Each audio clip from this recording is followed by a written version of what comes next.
سالانہ سبی میلے کو شایان شان طریقے سے منانے کے لیے تیاریاں زور و شور سے جاری ہیں۔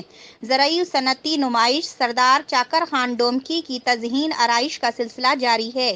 چیئرمین سبی میلہ ڈپٹی کمشنر سبی سید زاہد شاہ کی سربراہی میں سالانہ سبی میلے کی تیاریوں کا سلسلہ آخری مراحل میں داخل ہو چکا ہے۔ محکمہ اربن پلاننگ کے زیر اہتمام زرعی و صنعتی نمائش سبی میں کارپیٹ روڈ کی تعمیر، سرکاری اسٹالوں کی چھتوں کی تعمیر و مرمت اور تزئین و آرائش کا سلسلہ جاری ہے۔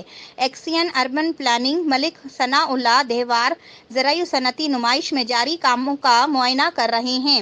اس موقع پر ایکسین اربن پلاننگ ملک ثناء اللہ دہوار نے میڈیا سے بات چیت کرتے ہوئے کہا ہے کہ کام کے معیار اور مقدار پر کسی قسم کا سمجھوتہ نہیں کیا جائے گا اور معیاری کام کیے جائیں گے۔